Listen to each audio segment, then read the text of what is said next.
Jazz stars out here. Obviously, we were anticipating the #5 overall pick, Ace Bailey, to come out here and play. However, he is dealing with some right hip soreness, and also Walter Clayton Jr. He is out with a left hamstring soreness, so nothing to be concerned about at all. Summer League head coach Chris Jones told me the decision was made by being mindful of their workload. I checked in with the medical staff, and both are listed day-to-day, so there's still a possibility we will see them for the remainder of Summer League, and the Jazz will continue to check in with the medical staff to determine their availability moving forward. And as for Jaden Springer, he also didn't suit up versus Golden State Warriors. That was the last matchup that we saw the Jazz, but I'm told he's been participating in veteran workouts, you guys. Now, to that point, we did see Ace Bailey in the Utah Summer League 2 games. Brennan, that second game, he did seem impactful and looked like the player that was selected 5th overall. Yeah, in that game, he was able to score the basketball, and that's really what he does. That's his calling card. This Ace Bailey is a walking bucket. Obviously, we're not going to get a chance to see that today. But the Utah Jazz fan base should be very, very happy. They got a very special player. This young man is going to be able to score the ball at an elite level for a very long time. All right, here we go. The opening tip. Here are your starting lineups. Cody Williams, the 10th overall pick in the 2024 draft, is #5 for the Utah Jazz. Isaiah Collier, also a first-round pick last year. And Kyle Filipowski for the Jazz, as we promised, is that second-round pick. Controlling the tip is Dylan Harper, the 2nd overall pick from this year's draft. And they look to reset. Side out of bounds for the San Antonio Spurs.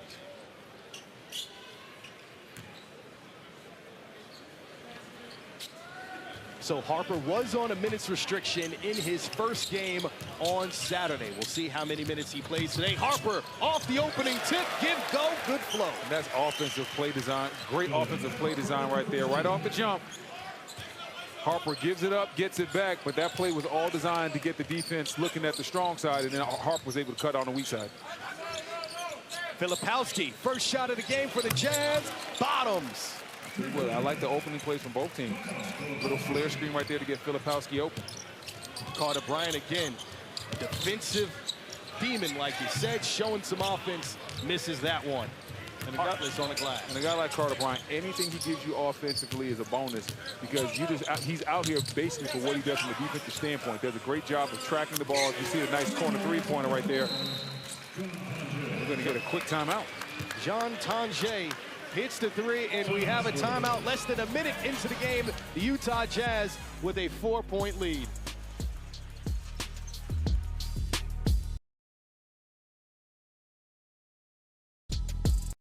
$5 duo at BK, step up.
Is the 30-year-old coach of the Summer League team for the San Antonio Spurs, a la Greg Popovich. Hey, Pop will be very proud. Greg Popovich would call some of the quickest timeouts that you've ever seen. If he saw something that he didn't like, it was nothing for him to call a timeout, one possession to a ball game to wake his team up and get their attention. Well, as soon as the Spurs gave up a corner three, they went to the timeout just 57 seconds into the game. Harper showing off those handles, finding Bryant in the corner. And it's an offensive foul. Must have been on the flare screen. I didn't see what happened. Or was that out of bounds? Yeah, Bryant was out of bounds. And we see that a lot of times in the summer league. And in the regular season as well. Guys get in that short corner and they just lose track of their footing. There's not a lot of space over there. Step right out of bounds. Cody Williams to the hole, and it is denied up top. Great defense by Diallo. That's big-time defense by Diallo right there. Ibrahim Diallo, big feet, getting over. Williams thought he had an easy one. Diallo said not so fast. And that's how you protect the big. I mean, that's how you protect the basket if you're big. Filipowski, 2 for 2 from long range, we told you. He's averaging 26 points per game in the Las Vegas Summer League. He's off to 6 quick points. For Diallo, if you don't know, now you know. That's the second three he's given up. You got to get into Filipowski's space. Can't let him get that shot off. Got to force him to drive.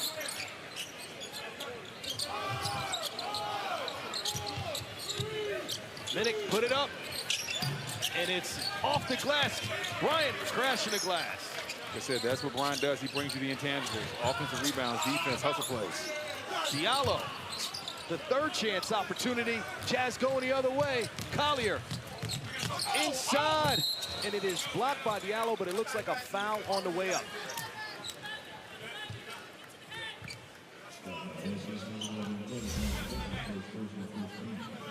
Let's see Collier right here. Sees Bryant coming, makes the extra pass. A little bit of a foul right there as Diallo gets a little bit of the ball, but some arm as well.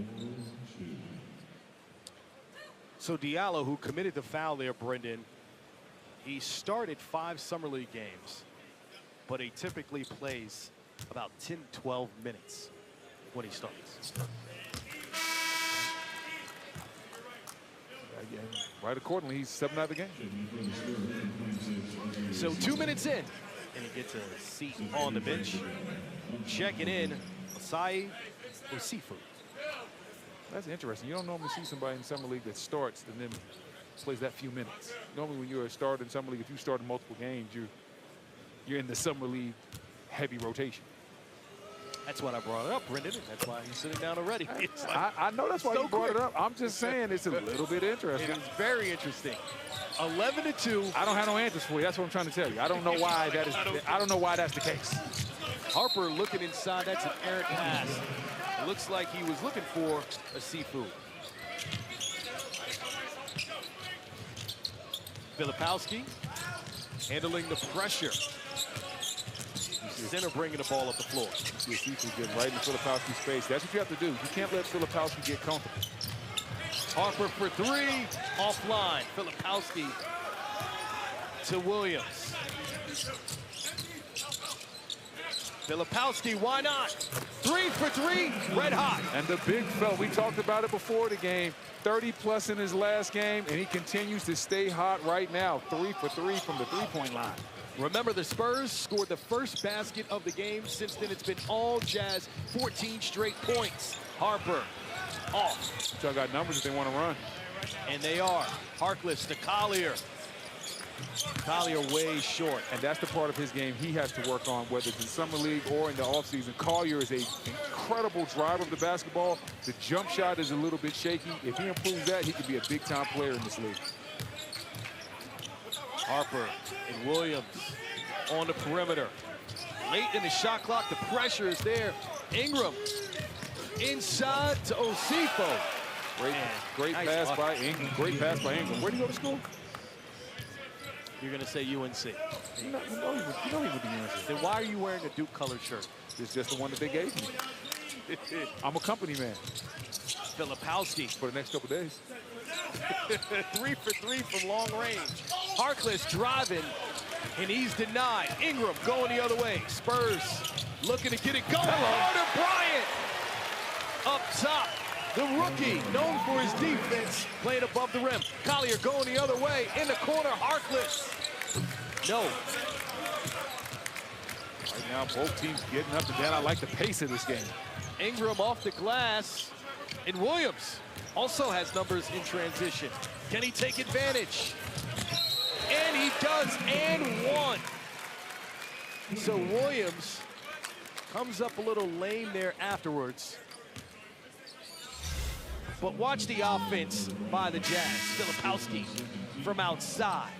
Filipowski can shoot that jumper. Now, shot 35% from 3 in the regular season. We see Ingram right here with the no-look lob, and Brian knows how to throw it down. And then Cody Williams, younger brother of new champion Jalen Williams. More importantly, Oklahoma City Thunder. New money, Jalen Williams. And when I say he got his own money, He's got his own money. woo. Jalen Williams, big bro, got a lot of M's. Now, Cody Williams struggled his rookie season. Numbers, 21 minutes a game, but 32% from the field, 25% from long range. In Summer League, he's got it going. Had 19 the last time out, averaging just a shade under 22 his Summer League game. So good to see him finding his rhythm as he goes into year 2. Jones Garcia, a brick. Filipowski again on the glass. Collier, Filipowski, high screen and roll. Looking inside. Jazz will maintain possession. Filipowski with the height advantage. He's been red hot from the start. Going baseline, and a foul on Jones Garcia. They're going to be on the ground, or is it going to be shooting? Looks like they're lining it up. And so for Kyle Filipowski, this is a guy that, when we looked into the draft, he went to the early part of the second round. You're like, this is a first-round talent. You see tonight he's displaying. Well, he has everything you want from a big man in the game of basketball on the offensive end. He's able to score on the low block. He has good footwork. He can handle the ball a little bit. He's proven in this game that he can shoot the 3 as he's 3 for 3 from beyond the 3-point line. So he has an incredible skill set. And like I said, he averaged 10 points as a rookie and shot 50% from the field. So that's a pretty solid rookie year. Well, you want to hear an outstanding game he had against Portland in January. 30 points, 18 rebounds, 5 assists. Only other Jazz rookie to ever log a 13-15 game, Karl Malone. And that's, anytime you get mentioned with that guy, that's pretty good. Pretty good. But I tell you what, watching him at Duke, I was actually surprised he was in the second round. I thought he was going to be, you know, a late lottery mid-first round pick at the worst. So the Spurs will maintain possession. Jazz up 18-6. Filipowski outscoring the Spurs by himself. He's got 11. The Spurs got 6 on the board. We should note Dylan Harper once again taking an early seat. Remember, he struggled with that groin injury. The second pick in the draft was on a minutes restriction Saturday. Looks like he has the same rotation. Osifu, too hot to handle. Collier going the other way. Control the hole. They call him Ghostbusters, and McGriff looking to be in control, but he's not there. Little Bobby Brown, circa 87, 88 for you there, Brendan. Yeah, man, ain't nothing wrong with little Bobby B. Jones Garcia working on Harkless, and he's grabbed on his left wrist. If you're Harkless, there's no need for it right there. Jones Garcia, a little bit out of control. Also had a strong side defender over there as well.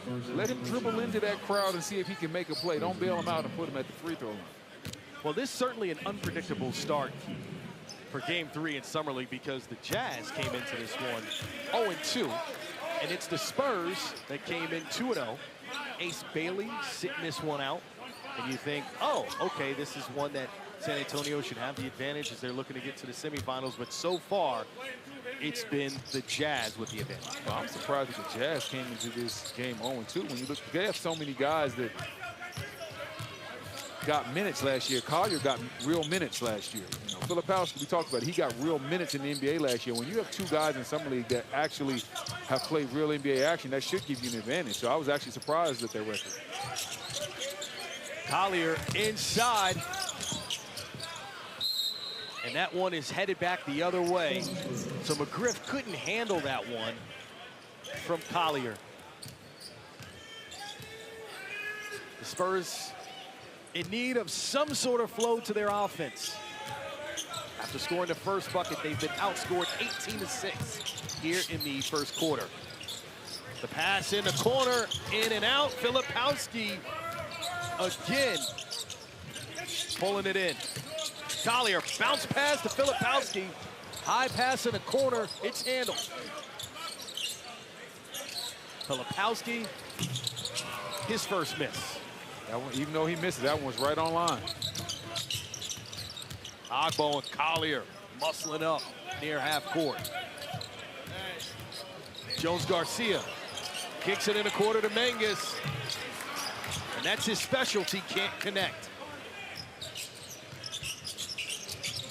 Collier, shifty, changing directions, creating offense. Harkless connecting in that dangerous corner. And we got to point to Isaiah Collier with the assist there. You know, he broke John Stockton's team rookie record for assists. Yeah, but what he does, what he did right there is what he does at an elite level. Get downhill. You see how big and strong, how powerfully built he is. Collier, one of those guys that just gets downhill and creates a problem in the paint all the time. He's always looking to drive that ball and be aggressive. The football moves by Collier and the fadeaway. I said these are the small nuances he has to work on. That, like he was trying to get to his bump fade right there. It didn't look smooth, but those, as we see a 4-point play possibly on the way. Filipowski fouling the 3-point shooter in the corner. Dennis, and I said that the Spurs need to get some offense going. The 3 and the free. San Antonio down by 10 late in the first quarter. Burger King, you're the celebrity, so you rule the menu.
From the great beyond.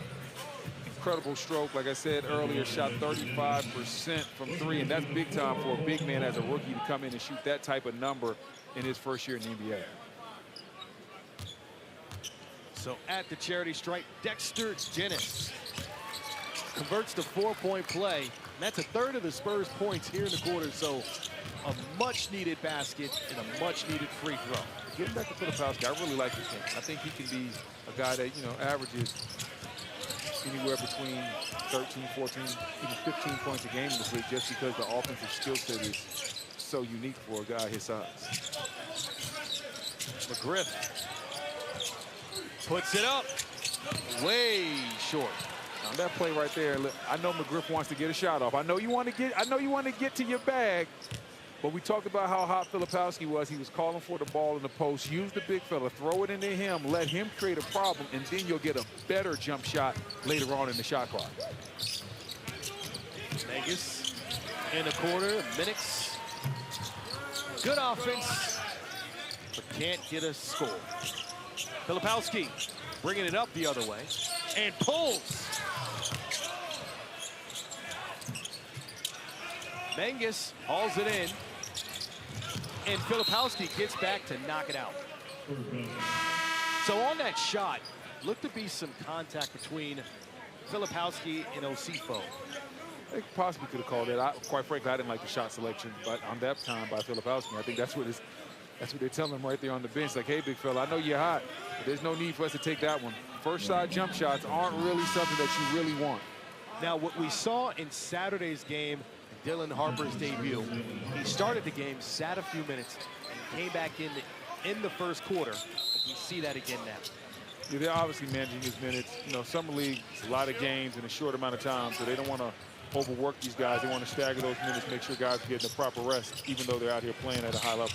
Minix with the spin, pass in a corner. Excellent closeout defense. Jones Garcia finds a wide open Harper. Back rim. Griff through the traffic, hauls that one in. Griff. Good ball movement here by the Jazz. Miguel got it taken away by Jones Garcia. Give me that. That's big time defense right there by Jones Garcia. And a nice finish on the other end. So after being down 18-6, it's a quick 8-3 spurt here by the Spurs. McGriff pass Harper. Ooh. Harper went for the steal, and then he was denied up top. Big time block on the weak side, on the strong side. And Harper draws the foul, and you see that he wanted to make that shot and have the and one, but that's the craftiness. Part of the reason why he was drafted second overall. Check it out again. Minix gets there. That's great defense by Minix. Crossing the midline, getting over there, stopping the dunk attempt. Anytime somebody drives that baseline, that weak side baseline defender has to cross that median line and be over there early to deter the guy with the ball. That was big time defense. So Harper scored on his first shot attempt on that cutback door. Since then, 0 for 4 now misses this week. And that's not surprising for some. Like I said, it's a lot of games in a short amount of time. Some of these guys are tired. This is their first level of NBA, their first taste of NBA action. It's a little bit different. The speed of the game is different. Not used to playing with these guys. They've only practiced with these guys a short amount of time. So sometimes you'll see a guy that you know is a very talented player just simply not play well in certain summer league settings. It's not an indictment of who the guy is going to be in his basketball career. Carter Bryant also steps on the floor as that's all air by Asmus.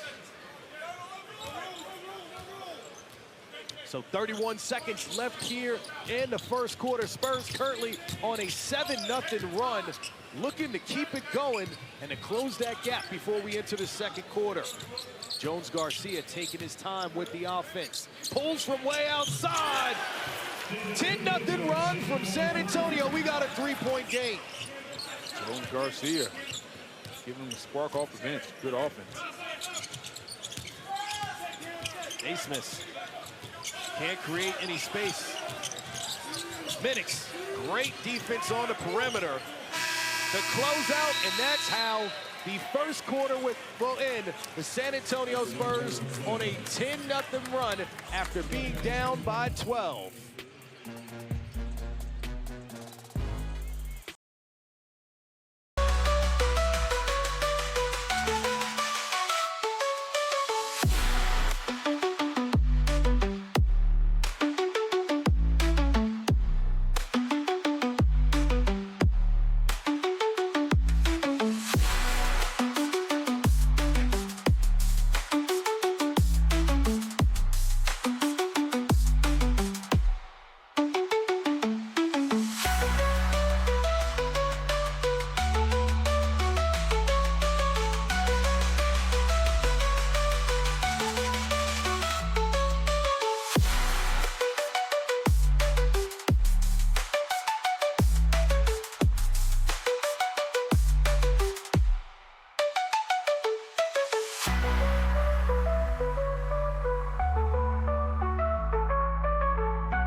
14 points, 3 threes. What's fueling your offense right now?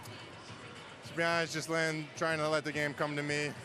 Just playing with energy. I think, last night got frustrated a lot, so just trying to let the game come natural again. You have 27 NBA starts with the Jazz last year. How are you looking to approach Summer League coming into this year to take that next leap? Yeah, I mean, obviously just trying to better myself at every part of my game, but I'm definitely trying on my defense a lot more, trying to not be a negative out there on the defensive end. Thank you for your time. And the Jazz connect from long range, extending their lead to 6 points. The first 30 seconds of the second quarter. Carter Bryant, the rookie, the midi, it's off. I like what Filipowski was talking about.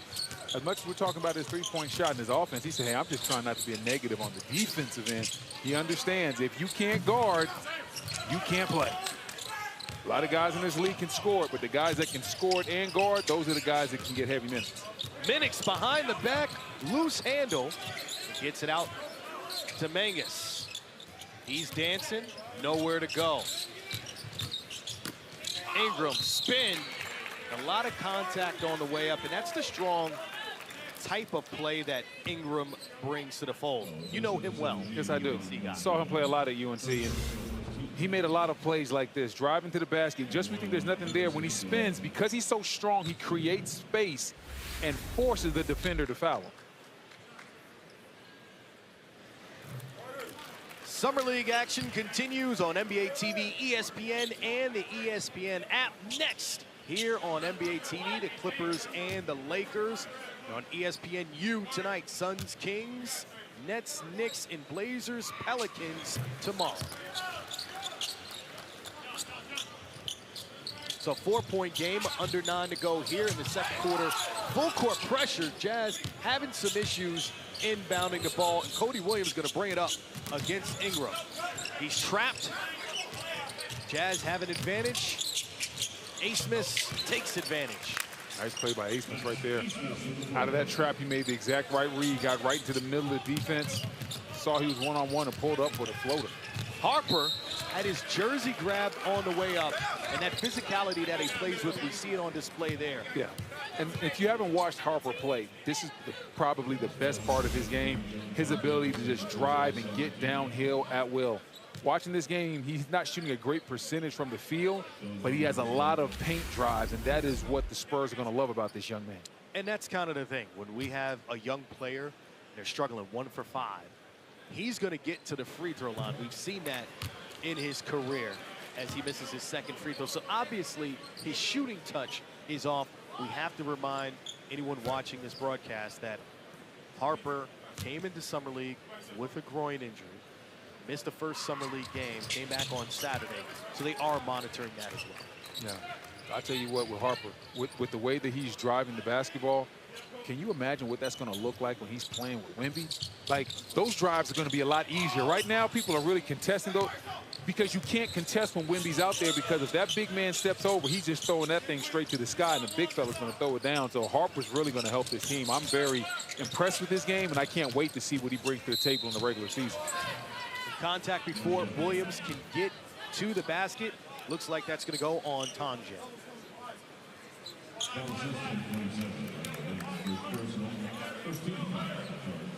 Side out for the Utah Jazz. There's Victor Wembanyama in the building. You know, good to see him, but most importantly, good to see him healthy. Yeah. It was reported, I mean, he put it out there. He said, quote, "I'm officially cleared to return. It just happened. I got the green light from the Spurs medical staff. I will finally be able to play the game." And you talked about these Spurs. They got some newcomers on this team, Brendan. Cody Williams. If Wemby's healthy, as we see great defense right there by Ingram. Wow. Ingram and Bryant coming together with that trap. And Cody Williams looks to be shaken up for the second time today. 4 seconds on the shot clock. But Carter Bryant, a defensive addition. Wemby obviously would have won Defensive Player of the Year. Look at that. Had he been able to finish this season. He had those blood clots. Right. And still led the league in total block shots and blocks per game. Well, when you look at most young players, they struggle to pick it up on the defensive end in this league. Wemby has picked it up on the defensive end right away. From the jump, he's been able to impact defense at a big-time level. Now you look at how much this roster has improved from a talent standpoint. The trade last year for De'Aaron Fox. You got a guy like Bryant. Now you're bringing in Harper. You have the Rookie of the Year, Castle. So this team is really coming together. And if Wemby is right, don't be surprised if they make a run to the playoffs and make some noise when they get there. And the Spurs control that jump ball as Carter Bryant again showing off that athleticism for the rookie, able to get that. Harper, pick and roll, looking inside, bad pass, Williams steals it away.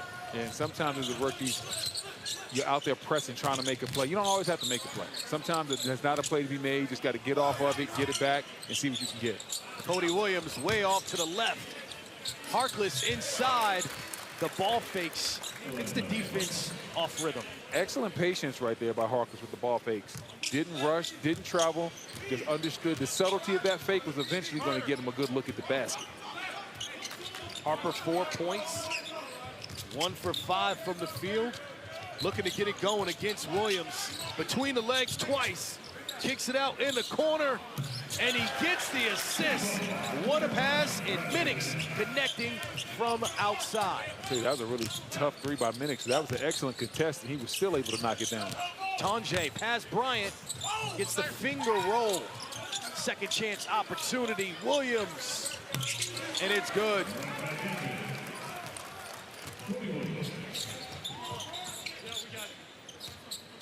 Harper takes the high screen, and he's working in an ISO situation. 1 for 6 now. Just can't get that jumper to fall right now. Doing a lot of good things driving the ball to the basket, but the jump shot's just not there today. And Collier loses it on the way up. Bryant too hot to handle as he spins the other way. So Harper will take a seat. It looks like Bryant will stay in the game.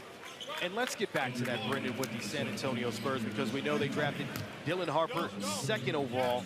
Carter Bryant also in the 1st round. They also added Luke Cornett and Kelly Olynyk, so 2 centers who obviously are veterans and can step on the floor. Does that surprise you with Victor Wembanyama already on the roster? No, it doesn't surprise me, because if you look at what's going on in the Western Conference, as we see a nice drive into the basket, a lot of the teams in the Western Conference are trying to get bigger. You look at what Phoenix did. What'd they do? They trade for Mark Williams. Then they draft Malawach. You look at a team like Dallas. You know, they have Anthony Davis. They have Lively, Gafford, a lot of big men. There's a lot, like even a team like Memphis. You have Jaren Jackson Jr. You got big fella inside as well. So a lot of teams in the Western Conference are big. So I'm not surprised that the San Antonio Spurs are looking to add depth as well. Yeah, Zach Edey is who you're mentioning. Zach Edey, yes. All right. The San Antonio Spurs down by 5 to the Utah Jazz with under 6 to go here in the 2nd quarter.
Joining us now, Monty McCutcheon, Senior Vice President, Head of Development and Training for Referee Operations, the longest title in the history of titles. But here's the thing, we can also just say the ref man. So here we go, Monty. When we get to Summer League, and we know that you're trying to also develop refs as we're developing players, can you explain what kind of opportunity this is for referees to come here and get this opportunity in summer? You know, each of the referees are in a different part of the arc of their career. We have people here in the G League that have been part of our program for 3 or 4 years. They're getting new crew chief opportunities. We've got 10 new hires. Ashley on this game here is working her first G League game today. She was hired recently from our elite camp. We hire out of the Players Association Top 100 camp, and we bring the people that we have scouted. We scout over 3,000 people a year, and then we have 3 camps that they have to work their way through. So it's an exciting time to reach new levels of basketball, new levels of strength, new levels of quickness, and we like to see how they respond to that. Obviously, when you get into a new role, you have more responsibilities, and we like to see how people respond to those things. It's very similar to what players and coaches go through. You're getting new head coaches here, new opportunities to get more shots for some of our players. It's all analogous to the same kind of work. And what specifically are you looking for out of your officials in these type of settings? For us, processing power is a really big piece of their growth. Can they process multiple things? So we have sequencing, up, down, rebound to make sure that jump shooters are brought down safely back to the ground. But can they also pick the pivot foot up prior to that? And so those kinds of things that we cover, we train every morning for 90 minutes. And the things that we're going over there, we see whether they can apply it here or not. Some can, better than others, and that allows for growth. But we're really excited that the program allows for growth for everybody. Now, you said you scout over 3,000 referees. From where? Where exactly do you find them? Is it at the high school level, the college level, Division I, Division II? All over. You know, Division I, there's often, as we go to timeout here, maybe we can pick this up afterwards, but Division I often is solidified. Yeah, obviously you've done TV before, because he's like, here comes the break. We'll be right back with Monty McCutcheon. Excellent. Hi, I'm Alex. I'm Jane. And I'm his mom. Sometimes, you know, you could have done better. Same goes for where you invest. Level up and invest smarter with Schwab. Love was nearly lost until Pizza Hut showed up. Go get her. Hi, I'm Peter. Looks like a meat lovers. Starting at $12.99, Pizza Hut is hooking everyone up with more of what they love. Choose from 4 large Hut Lovers pizzas, like the new Spicy Hawaiian Lovers, starting at $12.99 each. Order on the app.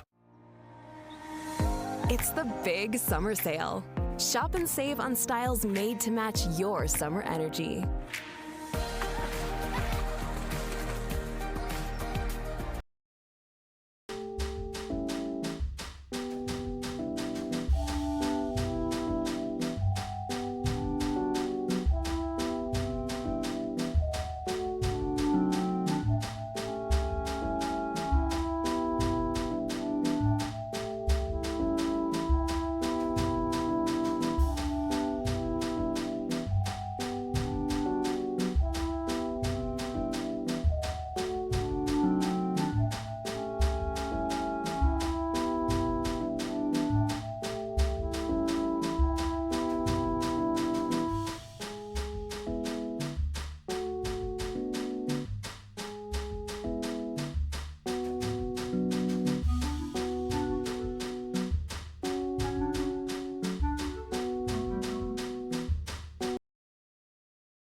What do you see here? What was the original call, and what are they looking over to? Well, obviously, referees can see the swipe down by the defensive player, but often our high rate frame rate cameras can see that it touches the fingers. I think they're going to get to, you know, Utah ball because it's going to go off the fingers there. The only other thing they would be looking for, which I don't think applies here, is approximate foul that would occur. After review, SanAntonio is the last to touch the ball. Therefore, it will be Utah ball with 24 seconds on the baseline going down. Since this initiated the first mandatory timeout, Utah will lose their timeout. However, they will have the ability to challenge for the remainder of the game. Well, it looks like I could just jump right back out there. Hey, man, hey, we can tell this ain't your first rodeo. Well, I'm much better, I found, in later years watching it on TV than I ever was out on the floor. Come on, man. You know, Monty, you telling me you don't miss being out there? There are times I miss. You know, it's interesting, though, that when you get to hand something off that's been important to you to other generations, that's very rewarding work, and I'm excited about that work. There were no reviews 20 years ago, right? No, it was our word against their word, and that wasn't such a bad thing. But no, in all seriousness, technology has improved the game. So, as we see a very physical play there, you know, technology has helped us get plays right, and the amount of energy and time that our teams put into being good at their craft. The egregious error being picked up by a coach's challenge is helpful to the service of the game. Now explain this one to me about the coach's challenges and the challenge of this being a visual medium. Sure. And for fans and engagement, we know that the league is always trying to keep the games tight in a time frame. How hard is it to have the challenges, right, have enough to satisfy the coaches and the teams and to keep it within the timing of the game? Well, satisfying coaches and teams is an elusive goal when it comes to refereeing. We do our best. I do think that you are always trying to find the balance of game flow and accuracy. And that's one of the reasons that when you win the first challenge and get a second challenge, you still lose that timeout, because flow to the game is important. You know, players don't want to get stale. That's not good for the game. And we think that we found the right balance, but the competition committee is constantly aware of how more technology and the effect it has on flow, and then making decisions that balance those two factors out. Also, you know, the opportunity now that we have the G League for every team, that means referees have more jobs and more opportunities to grow before they make it to the NBA level. Have you found that that has helped to make referees more effective by the time that they do get to the NBA? Yeah, there's no doubt that they're more polished than I was when I came into the league, you know, 35 years ago. Those reps that we get. The other thing that's really important is that we're teaching the same things at every level that we have in the NBA ecosystem. NBA, WNBA, G League, the BAL. We're all training the officials in the same similar manner. And so we do online training for our pipeline before they ever make it to the G League. So they've heard the repetitions of our training for many years before they make it onto a WNBA or NBA floor. And that makes them better prepared to serve the game from day one. That's interesting that at all those different levels that everybody's really looking for the exact same things, because obviously the rules are different and also the speed of the game is different as well. And those are things that they actually have to adjust to once they get here. Right. But, you know, to know where to stand and to know the sequencing that you're putting your eyes under, you're hearing that for 5 or 6 years before you ever see this floor, and that's really helpful to get you comfortable. You know, what you just mentioned is something I think that goes overlooked by fans and people that aren't paying that close attention. And that's the kind of shape that referees have to be in, and officials. So how do you make sure that they are in that kind of shape and that they're training for it, and to actually avoid injuries to referees? Well, we have a whole health and wellness program, for one, with our referees. For two, we weigh them in 3 times a year at the NBA. Are you serious? Yeah, there are standards come on, about man. this. And so we understand that to serve the best athletes in the world, and I firmly believe we have the best athletes in the world, and when you are a professional at that level, you owe the game that service to take care of yourself. We owe them the resources to help them with that, but then there is, of course, self-discipline. So everybody has a weight clause, and if they're too heavy, what's the repercussion? What y'all out here body shaming? No, we do not body shame. We do have a process, though, to address it so that we can say, and listen, our referees are the best pros in the world. We don't have to enact this much, right. and nor should we, because they take this as seriously as we do. And you don't want to be embarrassed out there with the best athletes in the world, and being behind a play or closed on an angle on a play keeps us from doing our work.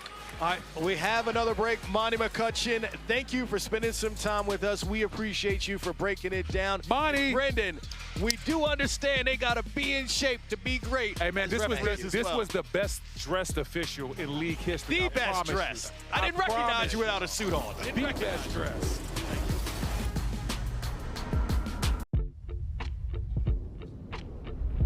Philly your potatoes?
Ways that people are able to contribute in the community, it's just wonderful to see.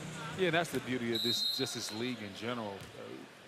So much is done behind the scenes that isn't talked about as far as how different individuals and different organizations give back to the community, and some of the causes are truly special, and they help out a lot. Dylan Harper back in the game for the final 2 minutes of the first half. Ingram in the corner, and Filipowski continues to be outstanding. Throw it up. Cody Williams on the alley-oop, on the assist. It's Isaiah Collier who has 5 of those here in the first half. That was excellent execution on the fast break. In Summer League, Chris, we've seen a lot of poor execution on the fast break, so I appreciate that play. Harper making the moves, but continues to be cold. 1 for 7 now. Harkless driving into Minix. And Harkless, just all he had to do was just drop it back. McGriff was right there. He could have thrown it over the shoulder, maybe a little behind the back action, but this is how you throw it up and throw it down. Collier throws it up, Williams throws it down. Excellent execution right here. Draw the defender over. And then on the flip side, right there, you just drop that off to McGriff, and that's an easy layup. I know Harkless got fouled, but you can make that play a lot easier. But on the previous play, Brendan, Filipowski on the rebound, Isaiah Collier on the assist, and Cody Williams on the score. If you're the Jazz organization, that's exactly what you want to see in Summer League. Your 3 draft picks from last year looking like they're potentially ready to graduate from Summer League and how they're playing. Yeah, if you're the Jazz, you're definitely happy with that play right there. You're seeing your big fella grab a rebound, your incredibly fast and strong point guard lead the break, and your explosive wing throw down the dunk. That's everything you want to see. Now you just want to see more of it, and you want to see it consistently. For those just tuning in, Dylan Harper playing in his 2nd Summer League game. Ace Bailey, the 5th pick in the draft, sitting this one out. He was a game-time decision with a hip injury. Harper driving, this time dishing. Bryant to the hole. And see, that's the thing with Bryant. Bryant doesn't really have confidence in that jumper right now. As he plays more and more games in this league, he has to develop that shot, because on the three-point, when you have Harper driving to the lane like that, we see Harkless miss the 3. When you have Harper driving to the lane, when he kicks it out to the weak side, Bryant has to be able to knock that down. Less than a minute go here in the first half. Bryant kicks it out to Harper. Back to Bryant, the 2-man game. And to your point, there's the 3, it's off. Yeah, he doesn't really have confidence in that shot right now. But like I said, it's early in his career. Once he gets that down from the top of the key in the weak and strong side corner, watch out. Collier to Williams. 2 taps before off. Harper out to Jones Garcia. Filipowski, just a man-child on the boards, 8 rebounds. Collier kicking it out to McGriff to reset. 10 seconds left here in the first half. Jazz up by 6. I'd run a 2-man game with Collier and Filipowski right here and let Collier make a decision. Collier on Minix. Tosses it way offline, looking for the foul, to no avail. That wasn't a foul, that was just poor execution. In the first half, it's Filipowski road He's leading them in scoring with 10 points off the bench.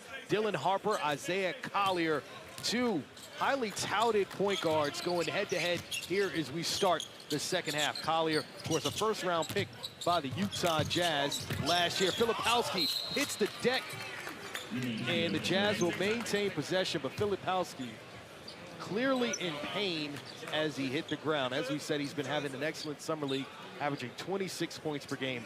So you hate to see this to start the second half. Gets up. He's smiling and laughing, so he's okay. Looks like maybe he just bumped knees. Yeah, ooh, that hurts right now. It's gonna hurt a little bit more even in the morning time, because man, those knee bumps and those knee bruises, so they just take some time and they can really hinder your mobility. Tonje, pass Harper. Nice crafty. I like that move by Tonje. Harper, we know he's a guy unfazed by cold starts. 1 for 7, looking to get it going. Nice pass out to Ingram, front rim. Collier calling for the pick on the way up. Looks to squeeze it through to Filipowski. Kick ball by Harper.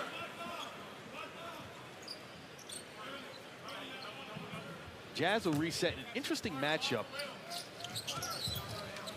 as Carter Bryant is guarding Filipowski, and Tonje gets the look inside. It'll be a foul. I believe that's on Minix. But Carter Bryant, the 14th pick in this year's draft, 6'8", 225. Interesting to see him on a guy that's 7 feet tall, because one of the reasons Carter Bryant was drafted, you saw him with excellent defense on Cooper Flag on Saturday, his defensive versatility. Yeah, and that's what Carter Bryant brings to this team. He's going to be able to guard 1 through 4, even sometimes 1 through 5, just because of the size, the strength, and the willingness to defend. When you watch him play defense, you can see he really takes pride and joy in that, in giving maximum effort and making life hard on people. With more on Bryant, let's hear from Autumn Johnson. Hey guys, I asked what is it about Carter Bryant's defensive motor that sets him apart from other younger players, and Summer League coach Mike Noyes said his ground coverage is ridiculous. Sometimes he even relies a little bit too much on his athleticism to recover, and when he's the only one ready, he is tough to get by, and we are super excited about that on the defensive end. Now offensively, he said coach Mike Noyes believes Carter is underrated because of how elite he is defensively, and the Spurs are really excited to just build over that for years to come. Yeah, he seems like a player that fits right into what they need and what they want. And he's in the right organization, too. The Spurs do an incredible job of developing young talent. They understand his strengths, his weaknesses. They're not going to ask him to do anything that he can't do. I guarantee you he's going to be, as we see a nice corner jumper there from Tonje, we're going to see Carter Bryant get a ton of strong and weak side corner threes at practice. They're going to force those reps on him. And over time, you're going to see his offense grow. We've seen them do that with a lot of guys. Don't forget, Kawhi Leonard, who was once a Spur great, he started off as a defensive player in this league until his offensive game was developed in San Antonio.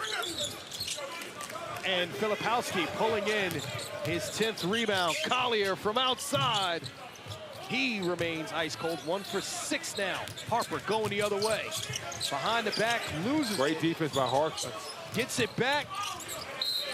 And the pass is tipped out of bounds. So a lot of activity by the Jazz defensively. Tonje and Collier. Yeah, but give Harper some credit right there. He was harassing Harper. So a good amount of time on the shot clock. 14 seconds for the Spurs to get a good possession here. Minix, Ingram, screen and roll. Harper inside to Ingram.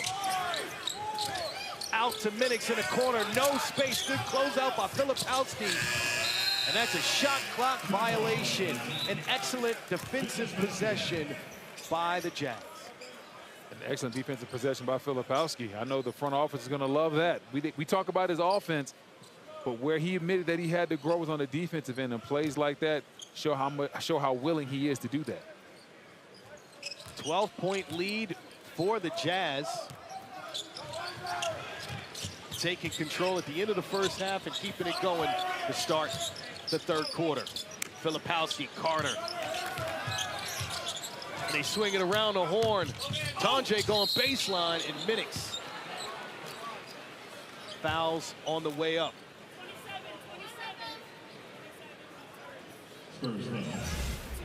So check it out again. The baseline drive. Tonje having a good start offensively to the second half. Now up to 12 points on just 6 shots.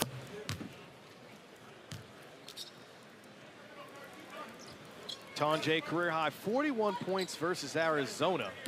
So a guy that can fill it up. Unanimous first team All Big Ten and second team All American at Wisconsin. Ingram off. Pulls in that board. I had the pleasure of calling 2 of his tournament games this year, and I tell you what, that last game, he was absolutely on fire. He could score that basketball. Ingram from outside. Speaking of a Tar Heel, yes, getting on the scoreboard. That's what Ingram can do. He can knock down shots from the perimeter. Well, the Spurs need an influx of offense.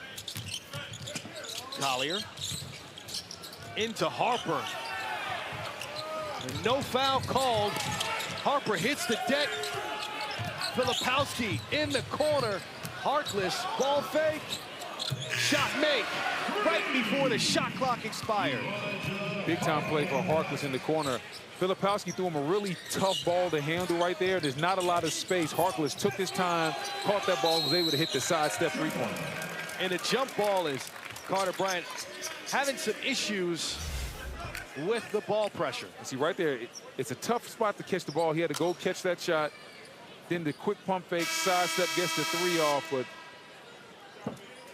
I thought Filipowski could have gave him a little bit better pass, but Harkless made the most out of the situation, took his time, was poised, and didn't step on that. More importantly, didn't step out of bounds right there, because we've been seeing a lot of that in the summer league. Guys getting rushed in that short corner, and they start stepping out of bounds. So 3 minutes into the third, Dylan Harper takes a seat again. He's played 15 minutes, 1 for 7 from the field, struggling a bit here. And the Spurs control the tip, down by 13.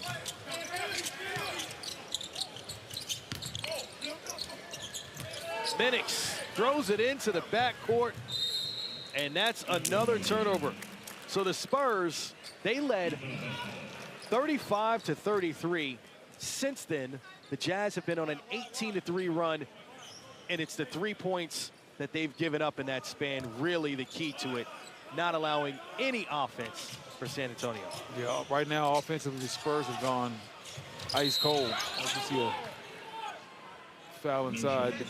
Williams gonna head to the free throw line, but the Spurs right now, they're trying to search for offense. We talked about the fact that Harper doesn't have it going. Also, Bryant's been struggling offensively, and with those 2 guys struggling, not a lot of other playmakers out there, so the offense has kind of been stuck in mud. So Collier to Williams, drawing the foul quickly. Still 22 seconds left on the shot clock, but that's a turnover. Ingram getting in there and forcing that miscommunication. So Dennis checks back into the game, and remember in that first half, he was able to provide an offensive spark. 2 for 2 from the field, but it was that 4-point play at the end of the first quarter that got it going. Let's see if Jones Garcia who had 10 in the first half. Exactly. Let's see if Garcia can get it going. Ooh. Ingram on the putback. And on the other way, Tonje driving through Dennis in the corner. Collier gets that one to drop. Isaiah Collier takes the lid off his first make from outside. 14-point lead, largest of the game for the Jazz. Jones Garcia in the corner to Dennis. 3 for 3. I like it. That's 2 back-to-back really strong drives by Jones Garcia. Got to the paint, created a problem, found his man in the corner for the triple as Collier travels. So Collier got bumped and lost his footing. Looked like he wanted to go up. Jazz up by 11 midway through the third.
And here's the deal.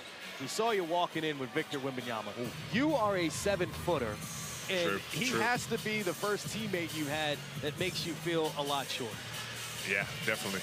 Definitely. I mean, the only other guy I can think of is Zach Edey with the national team, but I mean, he is tall, very tall. And Kelly, talk about what you think you're going to bring to this Spurs ball club. Yeah, I mean, for me, it's just, you know, obviously they got a great group of young guys who, you know, are hungry to get better. And they got a mix of veterans in here, and, you know, just trying to add in a veteran presence that can, you know, versatile on both ends of the floor, especially offensively, and, you know, try to be a connector for those guys, and then just, you know, stretch the floor and just create space whenever you can. And you say that, you look at this team, a lot of young guys who haven't experienced the playoffs or experienced a lot of winning. Very early in your career, you were in the postseason. You understand what that's like. Playing with some of these guys, what do you hope to bring to the table as far as that mentorship aspect of it for them to understand what it takes to get there?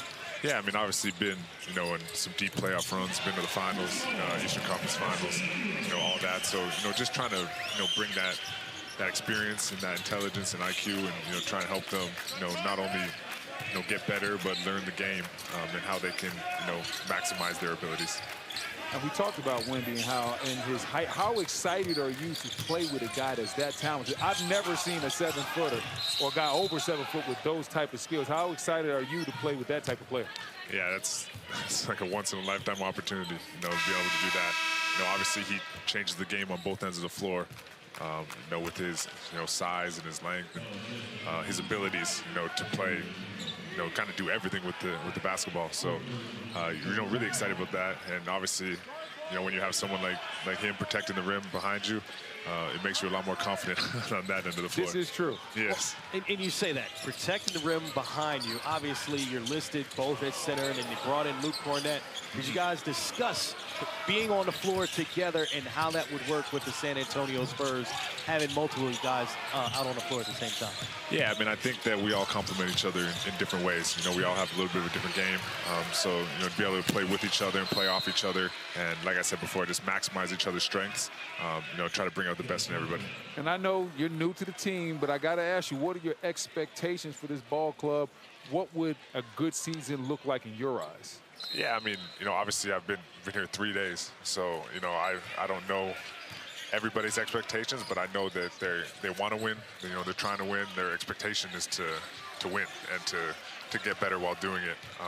So that's you know what I'm coming here to help do, and you know that's the goal.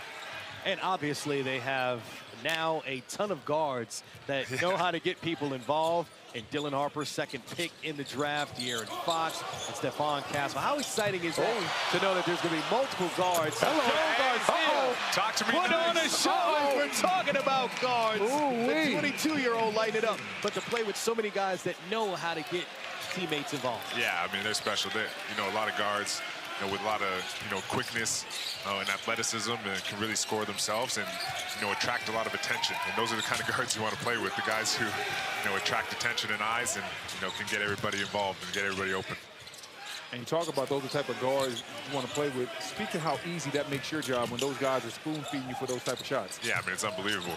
You know, when you got guards who, like I said, put constant pressure on the rim, you know, like Fox does, and, you know, you gotta shore up ball screens with 2-3 guys. It makes it really difficult. So, you know, for us, it makes our job a lot easier. Right. You know, you just got to be ready to step in and knock down shots or finish around the rim. How about this? Kelly Olynyk, they are on a 12-0 run. I feel like I should stay on the You're going to stay here. Doing? You are staying here, my Lucky friend. charm. Ooh-wee, skirt.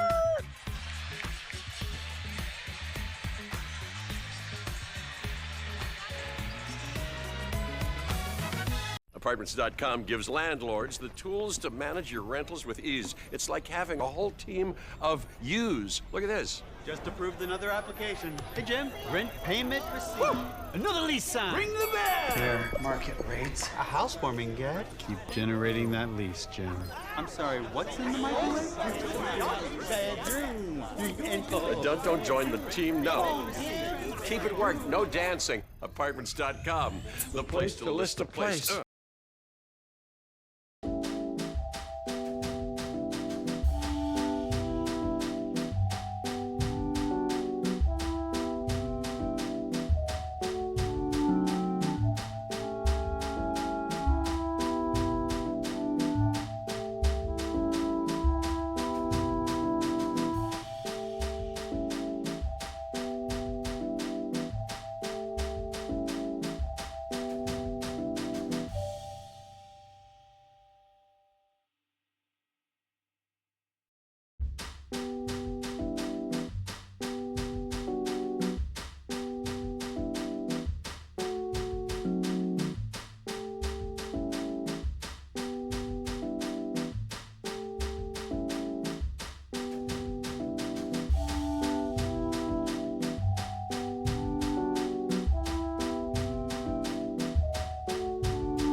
uninterrupted run. They were down by 14 and closed this to make it a 2-point game. And their lucky charm is here, Kelly Olynyk. And I want to relive a moment in your career. The 2015 playoffs, Game 7 against the Washington Wizards. You had an outstanding fourth quarter and scored, what, I believe 26 or 28 points. He ain't have to do my Wizards like that. He ain't have to do my Wizards like that. Can you take us through a moment like that in your career, and how often do you think about it in the year? Yeah, I mean, it was awesome. I mean, a playoff run like that, and to have a performance that, just trying to be at your best when your best is needed, and it's fun to be a part of a team that comes together and does something special like that. But yeah, that was a lot of fun. The whole Garden chanting your name. Boston's a great city to play in. And Kelly, I never could score like that, but obviously, so I've never had this feeling. But what does it feel like to be in the zone when you're in a playoff game, big-time fourth-quarter performance? How many did you have in the fourth quarter? Like 16. 16 fourth-quarter points, Garden chanting your name. Like, what does it feel like to be in that type of zone? Do you feel like you just can't miss? Are you hunting shots? What are you doing? Yeah, I mean, for me, growing up playing the game, my dad was a coach, and I was always taught to just let the game come to you. Right. Take what the defense gives you, kind of is open. You shoot it. If not, you make the right plays. But there's some games like that where you kind of feel the rhythm and you just go for it. And yeah, like you said, you're in the zone and you kind of just not blackout, but just kind of everything kind of shuts down in your mind, and the game is moving slow, and you just feel really good out there, and you're making plays, making shots, and it's a lot of fun. Now we see Carter Bryant on the floor, Dylan Harper. We also saw them on Saturday. What do you think of the two rookies coming into the San Antonio Spurs, watching them play here in summer? Yeah, it's great to see them, getting, obviously some game reps, some in-game experience. Obviously Dylan being the second pick, and Carter coming from Arizona. My former coach at Gonzaga, assistant coach Tommy Lloyd, coached him up, so I've seen him play a little bit. Obviously, Carter's, unbelievable athlete defensively, can sit down and guard a lot of positions. And Dylan just makes so much stuff happen on the court. He's another one of those guys you said who just, attracts attention, draws guys, can make the right plays, and then can finish and score himself. So, they got bright futures, and, they're in a great spot right now. And obviously, we're talking about your young guys. And a long time ago now, because you're a super vet now, you were one of these young guys. What would you tell them was your biggest adjustment, something that they can relate to, like, hey, this is what I had to relate to, whether it's speed of the game, execution defensively? What was something that you had to learn that you could talk to these guys about? Yeah, I mean, I think a little bit is speed and size. Definitely for me, playing, forward position. When you're playing in college, especially in the West Coast Conference where Gonzaga was, like, a lot of those guys were like 6'8", 6'9". Now you're dealing with, 7 feet, 7'1". I mean, 7'3" or 4 down there, whatever those guys are now. So a lot of it is speed and size. Learning how to get your shot off. How much space you need, that kind of stuff. But then the pace of the game is a little different, especially now. When I first got in the NBA, I mean, obviously back when you were there, the pace was a little slower. Now you watch these games and you're like, it's a track meet. Guys are playing so fast, and shots that might not have been the same when you were playing or back when I started are now like great shots for guys. Exactly. And so it's a little bit different, but I think that the way they've grown up and watched the game, kind of transition, it's normal to them, it's natural to them, and so that's kind of an advantage that they have coming in now. Do you feel as if the league moved from a few years ago, we were saying small ball, everybody's going with the small ball lineup because the Warriors went with the quote death lineup that they had with 5 guys under 6'7" on the floor? Do you feel like the league has gotten back to the big men, 7-footers, having multiple guys out there that may be 6'10" or taller? Yeah, I mean, I think so. And you've kind of seen it, but I think what you're seeing now is those 7-footers are a lot more skilled than they used to be. So the game is moving. What you mean? Are you taking a shot? No, I'm not taking a shot. You talking about me? No, I'm it's just the way the game is going. And like I said, back then, if you had 7-footers shooting threes, it wasn't really the shots teams were looking for. Exactly. And now teams are looking for that. So it's just a different way the game is played. And it changes the way the games are officiated, changes the way the games are coached, and all the way down the line. So I think it's just a different transition, and now that they're kind of in the midst of it, you can see it. And I think, like to your point, definitely teams are going back to bigger lineups, and I think that's what you're going to see moving forward a little bit. Man, could you imagine when you first came into the league, your coach telling you, man, take as many three-point jumpers as you wanted to? It would be crazy. I mean, when I first got in the league, it was guarding Al Jefferson in the post, like all that kind of stuff. And now you'll be hard pressed to guard a post-up these days. Maybe the mid-post, but a real post-up doesn't exist. Doesn't exist. And that transition defensively, how difficult was it for you to transition from a guy guarding guys in the post to guarding guys like Filipowski, who's going to be on the perimeter most of the game? Yeah, it's different. And, for me, obviously, coming into the league, it's switching and trying to guard, trying to guard a guy like De'Aaron Fox or something on an isolation or on a pick and roll coming at you. That takes a little getting used to, using your angles and your size, to shore that up. But those are things you learn and you grow with, and you learn how to kind of handle those kind of things. Yeah, so the San Antonio Spurs went on a 17-0 run while you were here. Kelly Olynyk, we appreciate your time. We're going to say that just now the Utah Jazz got Olynyk as you sat here, and they went on this big run. We appreciate you spending some time with us. Congratulations. Join the San Antonio Spurs. Much success to you, man. Appreciate it. Looking forward to it. Thanks for having me on. Hey, man, thanks for sitting down with us, big fella. We Always. Appreciate you guys. And Filipowski really showing us how talented he is, because I mentioned that 17-0 run. In order to stop that run, it's Filipowski at the charity stripe.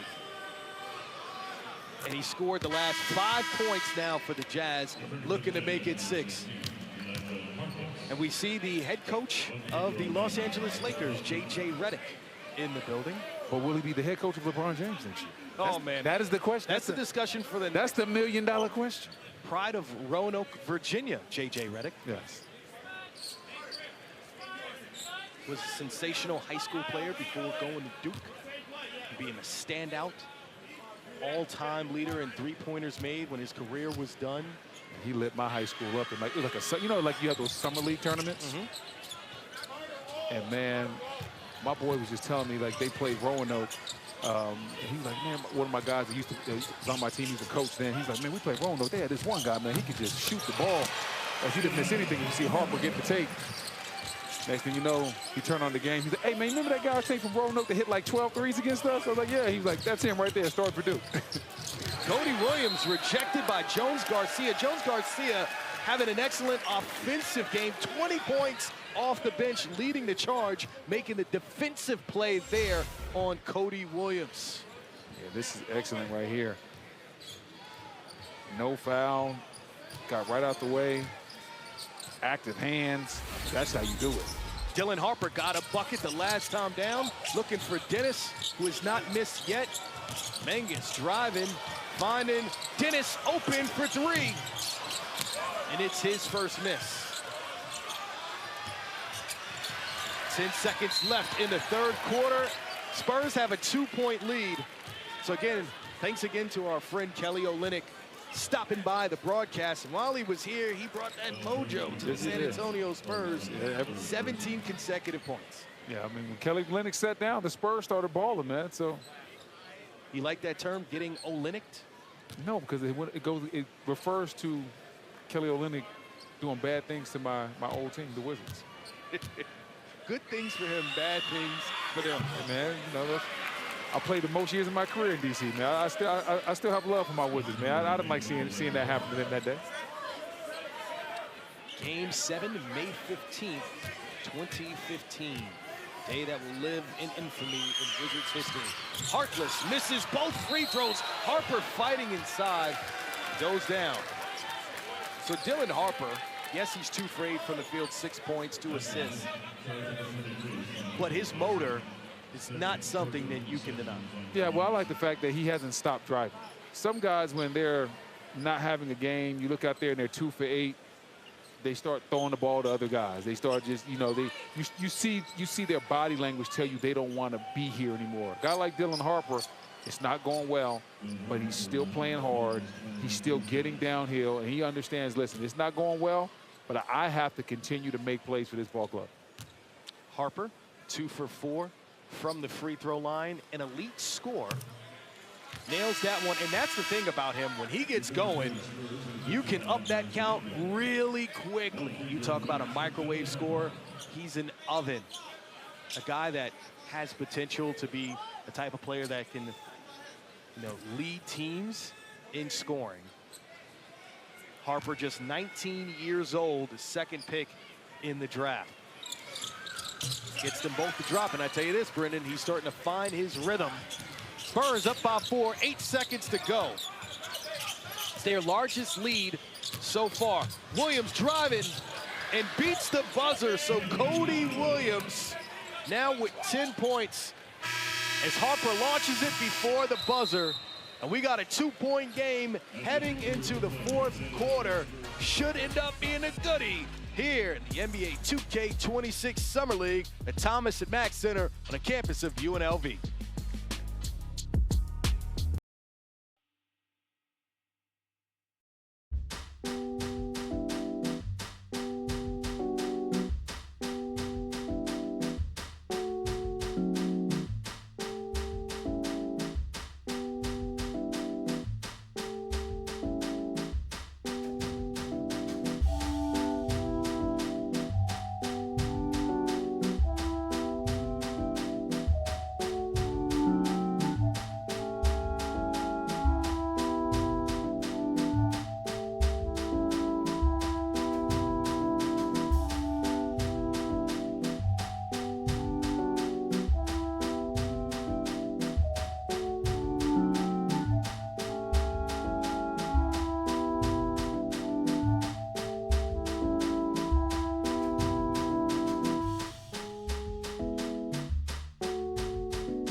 Into the fourth.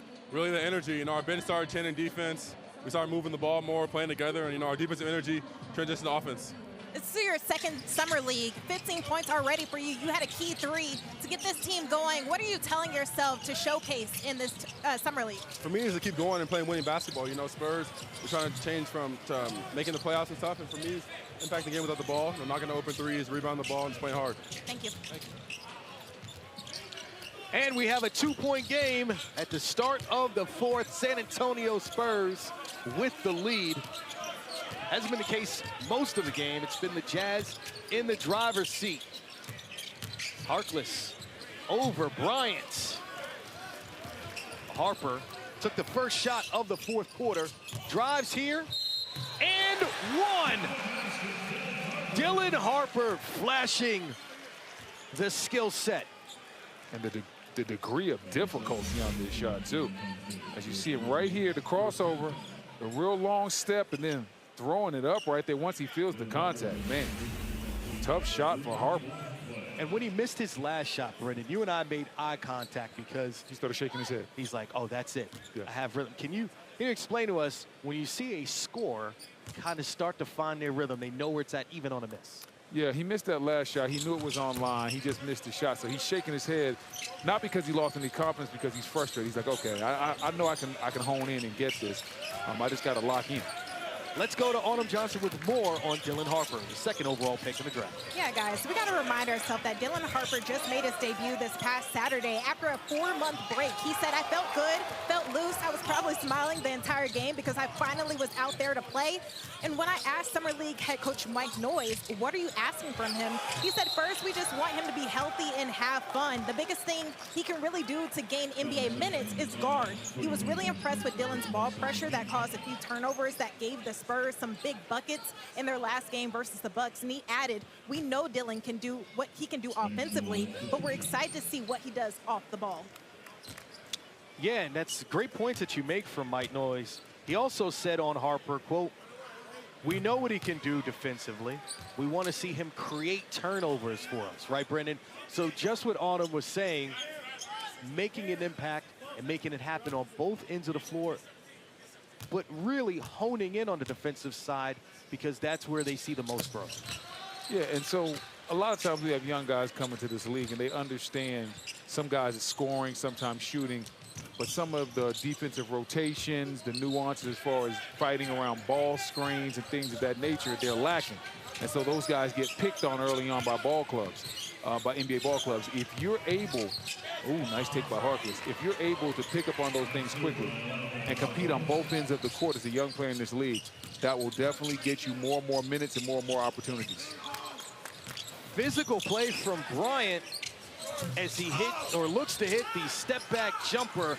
Minix on the glass.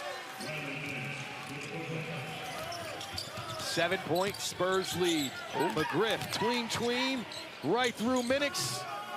Too hard, gets his own rebound. Harkless, also a brick. Bryant looks up. Harper in the corner. And Dylan Harper starting to get hot with 14 points now. 6 of them coming in the fourth. And that's what you love, the unwavering confidence. It's been a struggle for the first 3 quarters. Didn't hang his head, didn't stop shooting, understanding the skill set that he has and knowing that these shots were going to start to fall eventually. Harkless looking for the and one, trying to go right back at the Spurs. Check it out again, the eyes up. Harper calling for it, Brendan.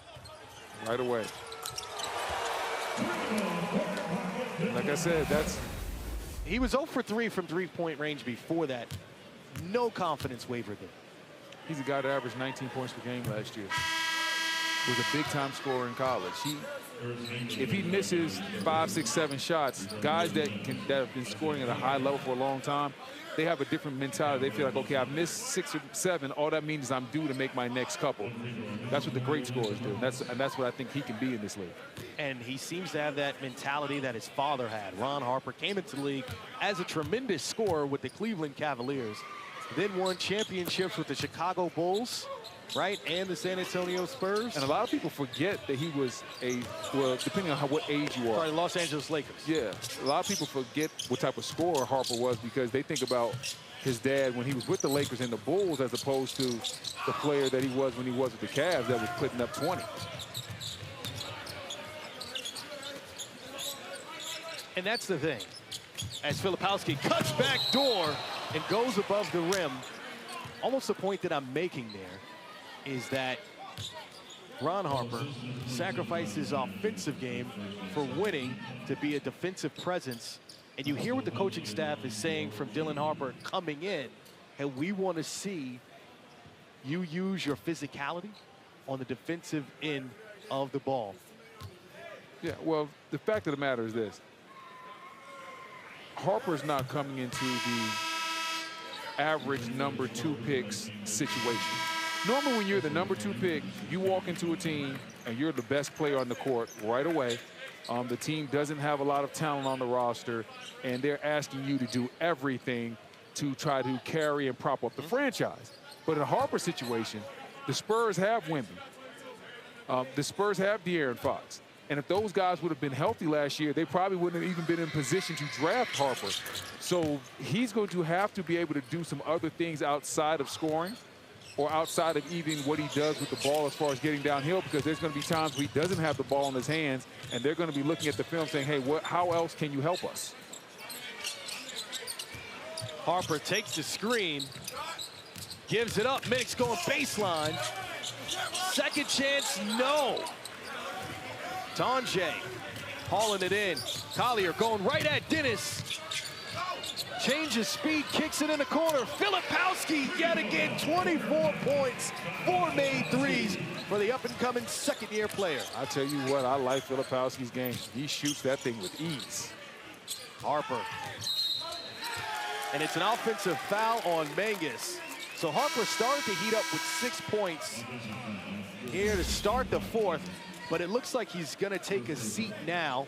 Filipowski just providing the offense with 24 and 9 for the Utah Jazz, almost on his summer league average, where he's averaging 26 so far. Yeah, he's been on an absolute heater all summer league, and he continues to impress tonight.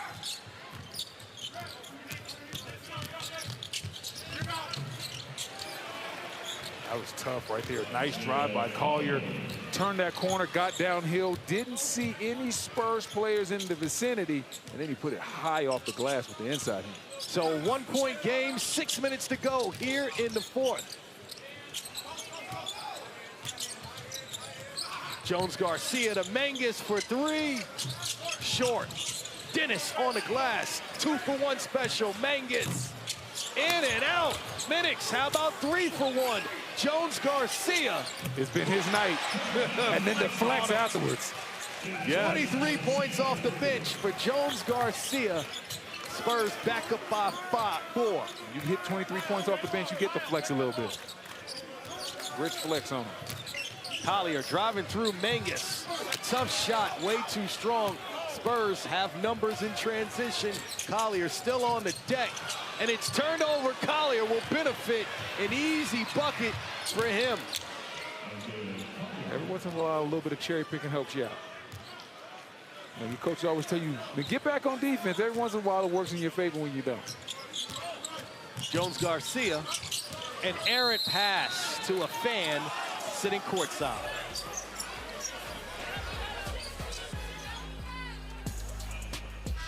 So Jones Garcia, 23 points, 4 rebounds, 3 assists in this on a 3-for-1 special.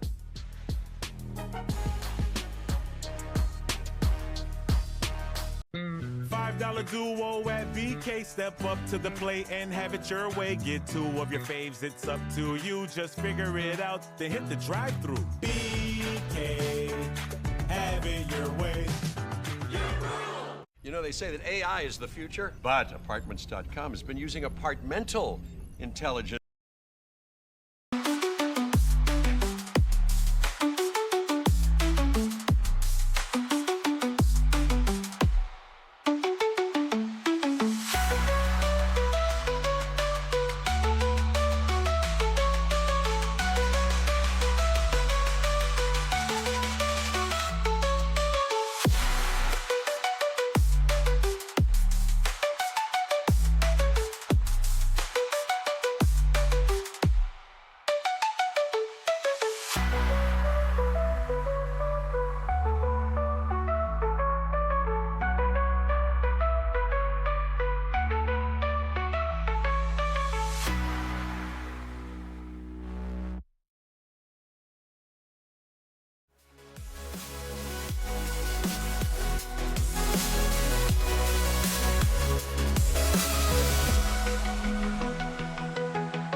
Kings underway in the pavilion next door here in Thomas and Mack. You can catch that on ESPNU tonight.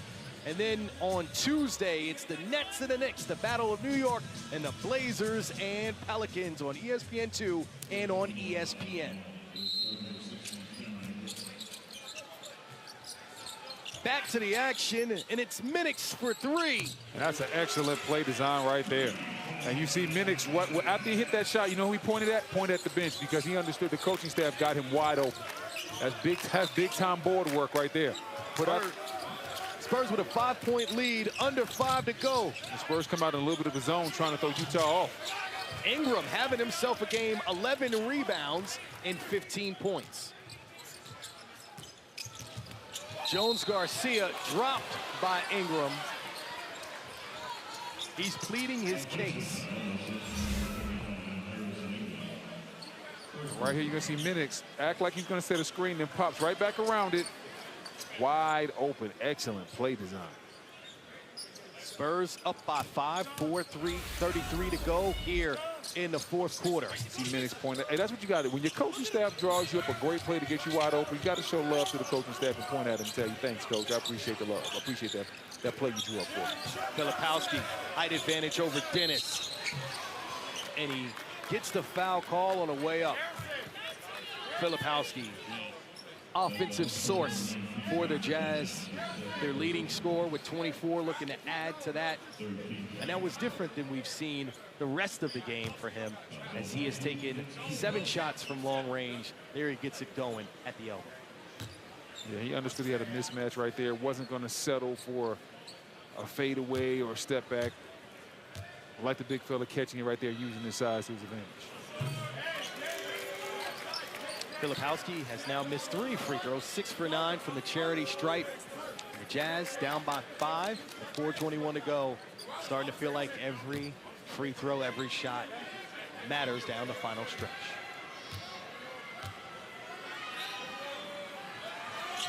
Gets this one to fall. 2-possession game here late in the fourth. Jones Garcia with the ball. He's been leading the charge for the Spurs offensively off the bench with 23. Cody Williams takes a shot in the face, and Bryant inside off the assist from Jones Garcia. I love how Jones Garcia is playing today. He could have easily took that mid-range jumper, but that's the definition of passing up a good shot to get a great shot. Found his man on the baseline for the easy dunk. Collier downhill through Dennis, and that's a charge. Collier has something to say, and Harkless is trying to bring him the other way. Collier said it was a flop.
How's the basket count as offensive basket in the finish?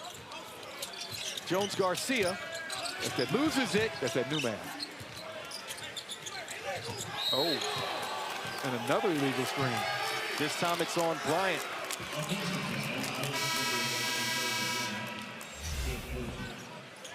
So they called defensive goaltending.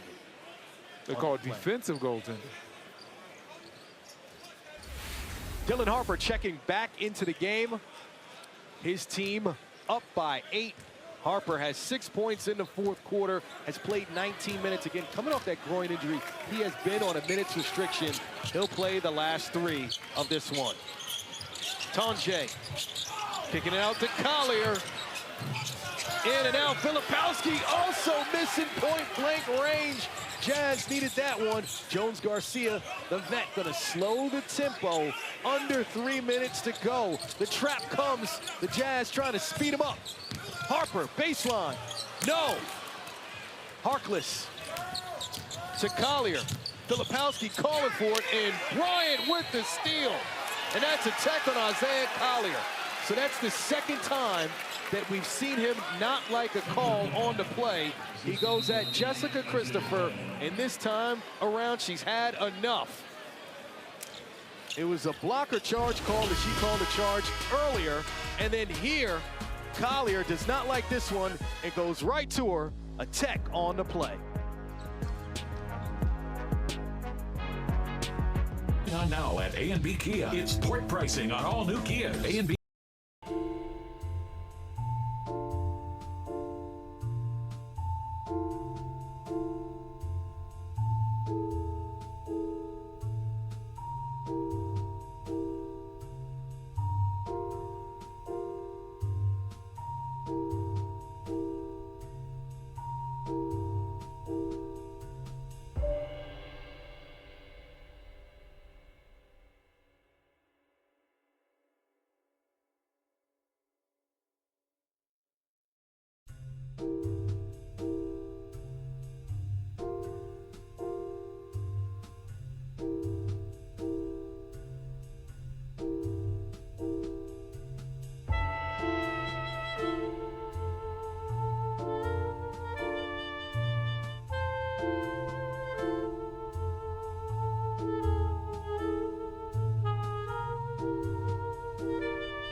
7. The Spurs went on a 10-0 run. Then the Jazz a 21-5 run in the second quarter. The Spurs responded with Kelly Olynyk was sitting here as a guest on a 17-0 run. Then the Jazz got back into it on a 9-0 run as Minix goes to the charity stripe for a free throw after that technical foul on Isaiah Collier. If you notice on your screen right now, when we went to that commercial break, it was 83-75.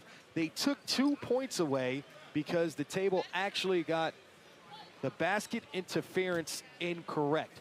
We had it correct, Brendan. It was an offensive basket interference, and the points were put on the board because they thought it was a defensive basket interference. Here it is again as we have this look, and Dennis hanging on the rim on the back end of it.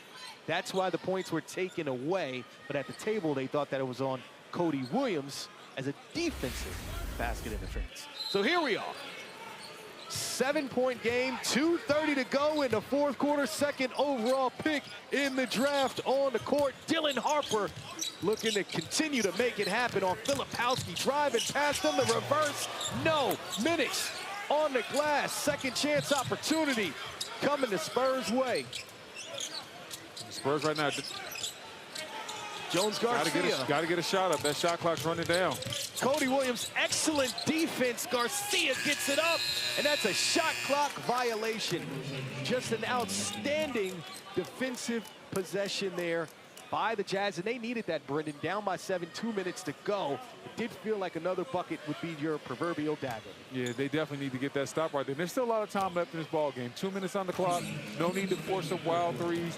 Get something at the rim.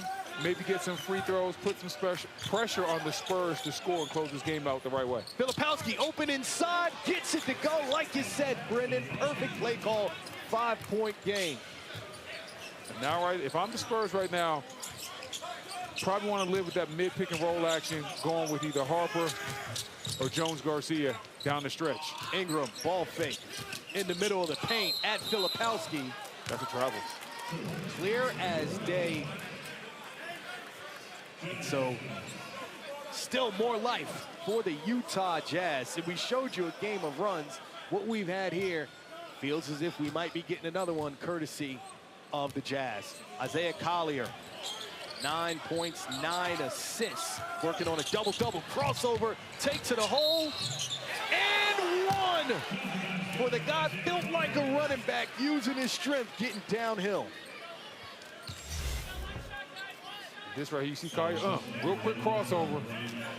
Drives to the basket, absorbs the contact, flies right by Minix, finishes with the left inside, and one.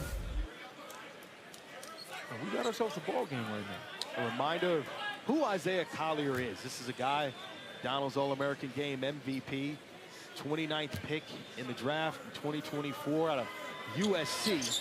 Broke John Stockton's team record for assists in his rookie season.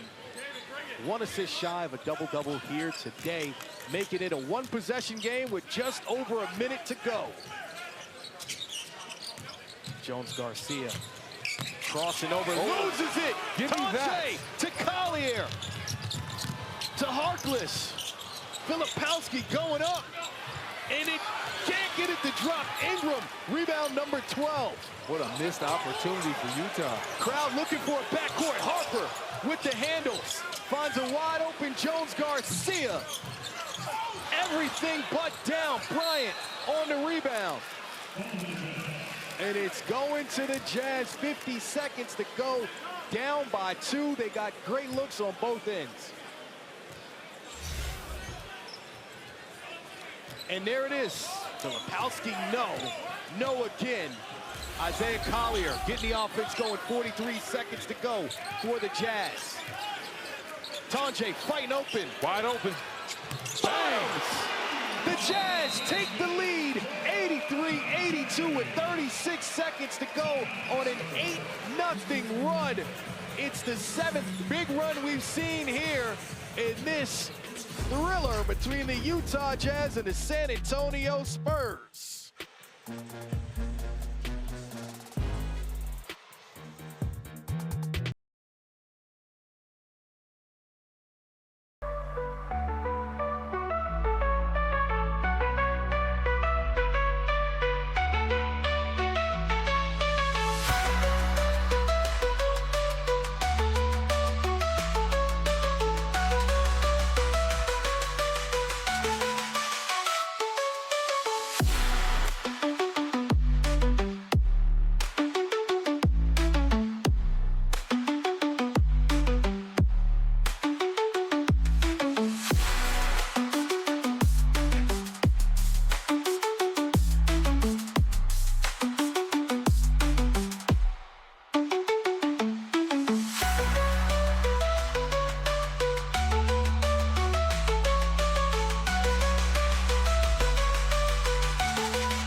as that last one to Tonje.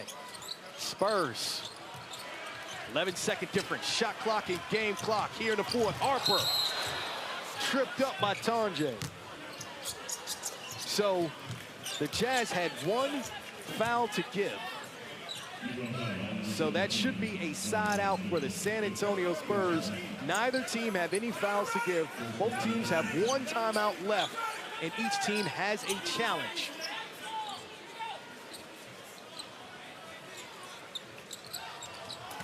Harper, an opportunity to get a clutch bucket here. The crowd chanting, "Let's go, Harper." Tonje guarding him. Harper to the hole. Oh, wow. Denied by Collier. Denied by Williams. So Isaiah Collier dapping up his teammates after making the great assist and now making the great block. 3.5 seconds left on that shot clock. That is Harper out of bounds now. Struggling to get it inbounds. And it's tapped Turnover by Williams. Filipowski comes up with it. What a turn of events. The Jazz, stout defense down the stretch on this 8-0 run, looking to extend it to build this lead. And with 2:01 on the clock, the Spurs, I think, were up 82-75, something of that nature. And they have yet to score a bucket since. Big-time run by the Jazz. Excellent offense down the stretch. And then the defense to close out the last 2 minutes. How about the summer league that Kyle Filipowski is having? Averaging 26 points in these 3 games, up that count as he's looking for point 28 here. So it's a 2-point lead. Now here's the question for you, Brendan. If he connects on his free throw with 12 seconds to go, do you play the foul before you can get off the 3-point shot game? I do. If he hits this free throw right here, as soon as the Spurs cross half court, I'm fouling immediately. We're going to play the free throw game. I'm not letting you get a lucky heave or a step back jumper over a defender. Filipowski. 8 for 12 at the charity strike. We got a foul inside. Underneath. It looks like. I think is it? That will go against Diallo. And on the other end, check it out again. Harkless fighting inside. Diallo will go to the charity stripe. That'll go on Harkless. Yeah, the foul's on Harkless. Yeah. So Diallo, I told you he started the game and has played a grand total of 5 minutes. Has 6 rebounds in those 5 minutes. Has only taken 1 shot attempt. These are his first free throw attempts. So Diallo, a 71% free throw shooter, comes back into the game, fouled immediately, and has the opportunity to tie things up with 12 seconds to go. I tell you what, you got to give this young man credit. He sat a long time in this ball game and came right in the way. It came right back in late and knocked down both free throws.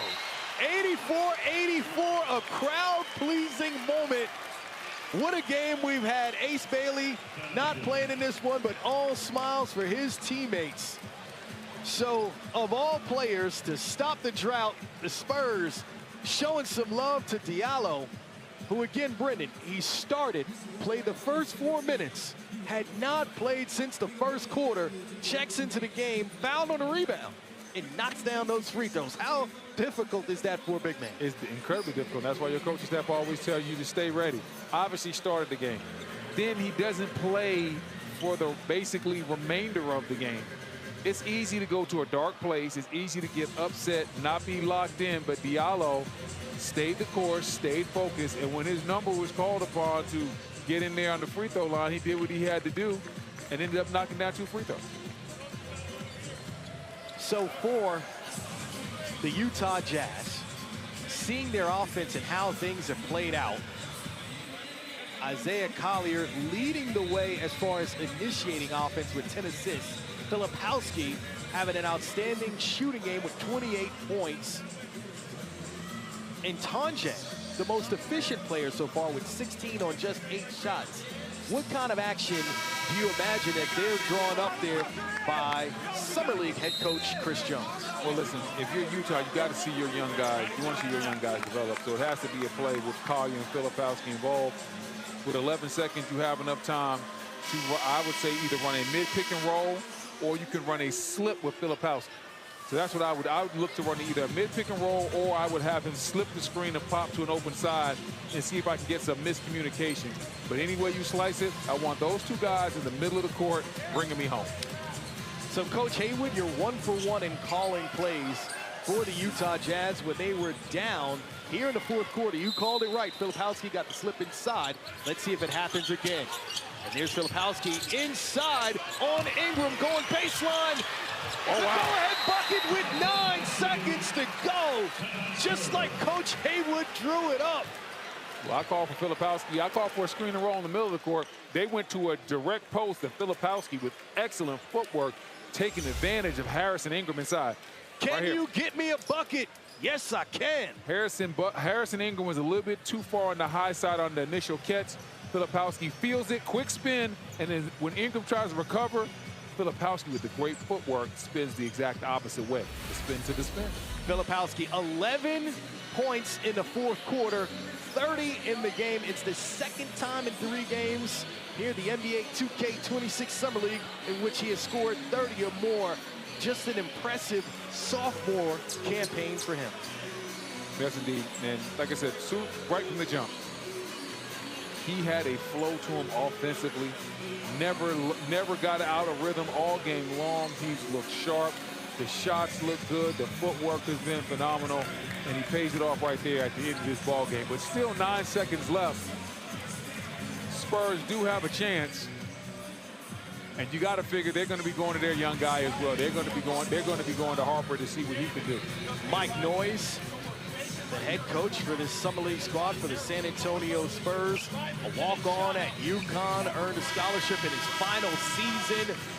Let's see what he can draw up. Like you said, the #2 overall pick in the draft, Dylan Harper, having his best quarter here in the fourth with 6 of his 14, an opportunity to either tie or take the lead. It would be crowd-pleasing if Dylan Harper takes this final shot, make or miss, for the San Antonio Spurs. Ingram, UNC guy, just like Brendan Haywood, taking the ball out for this potential final possession. Both teams out of timeouts, no fouls to give, and no challenges left.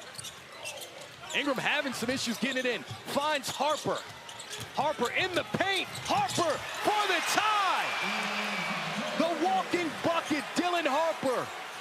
8 points coming here in the fourth, 4.7 to go, no timeouts for either team. Collier looking to answer, Bryant on him. Collier driving baseline for the win. Bucket, oh. No, bien. It was online. So this will be the second overtime game that we have here in the NBA 2K26 Summer League. And can you get me a bucket at the end of the game? Dylan Harper, always that guy you can trust. Listen, Dylan Harper did what he does best. He creates a problem with the handle, gets down here, look, takes his time. Look, he's doubled right away, doesn't hurry, goes right by Harkless and finishes with his strong hand inside. Collier didn't want to overcommit, obviously, because a three-point shot beats you right there, so he couldn't commit as much defensive attention as he wanted to. Harper, understanding that, went ahead and laid it up. So overtime in the NBA 2K26 Summer League, a little different. First overtime period, a 2-minute period. Second overtime period, it's just sudden death. So you get 2 minutes back on the clock, but how about Isaiah Collier? 12 points, 10 assists, also had a big block for the Jazz, truly showing what he could be capable in his second season there in Utah. Yeah, Isaiah Collier, not shooting the best today, 5-17 from the field, 1 of 5 from 3. But what he can hang his hat on is the fact that he has 10 assists, and a lot of that comes to the fact that he is so good at getting downhill. He's literally built like an NFL fullback, but with the ability to handle the rock. And so when he gets downhill, he creates a lot of space, and he has very good vision. Amazing to see these 2 point guards in the way that they're built in an NBA where we're always looking for shooters and guys that connect from outside. Collier and Harper in back-to-back drafts, point guards that are big, like you said, built more like football players, getting downhill and making it happen. Yeah. I mean, like I said, it's basically this their ability. Both guys have one thing in common, and it's the ability to threaten the paint. When you can threaten the paint with the dribble, you can create so many advantages for yourself and your teammates. So overtime between the Utah Jazz and the San Antonio Spurs. You feel the crowd elevating because after this one, the Los Angeles Lakers and the Los Angeles Clippers will take the floor. Carter Bryant, Kyle Filipowski for the tip, and it's out of bounds. It'll be Spurs basketball.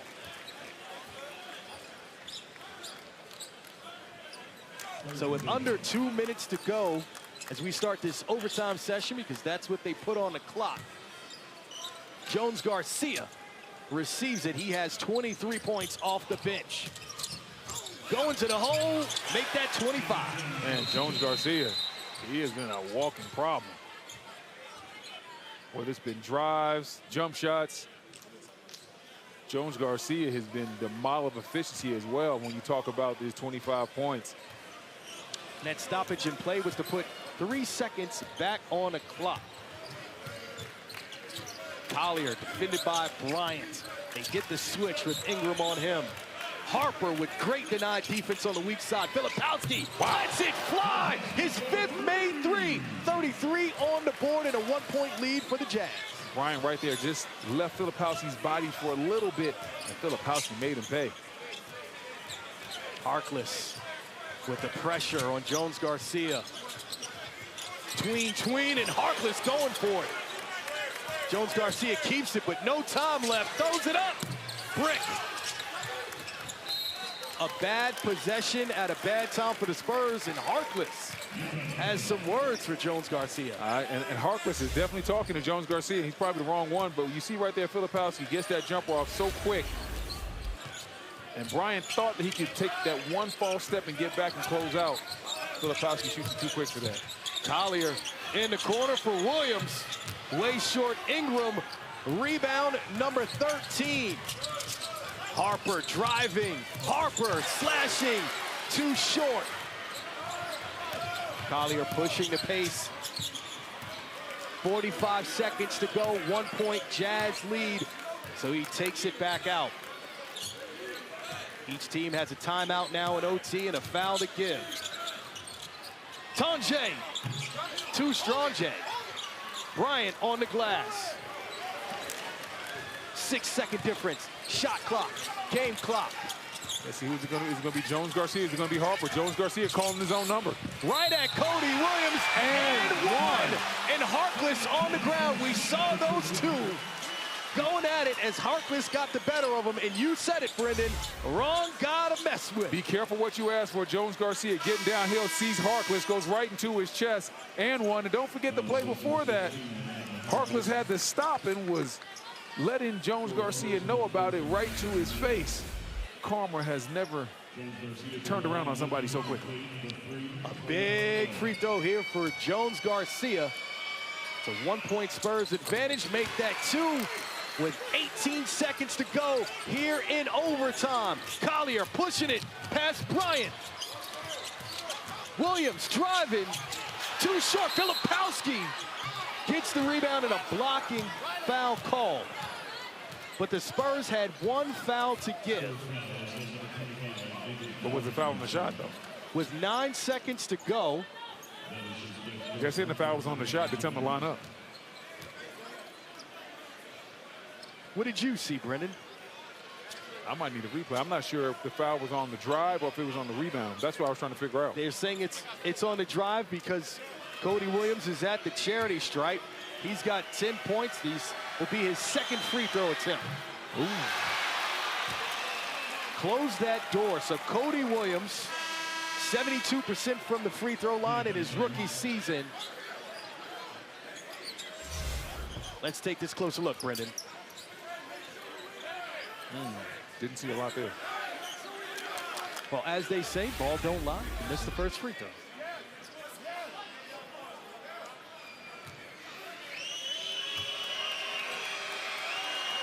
Williams, second attempt. Short as well. Filipowski gets the rebound. 5 seconds left. Collier nowhere to go. Filipowski driving. Oh! With the soul. Filipowski saying it with your chest. Wow.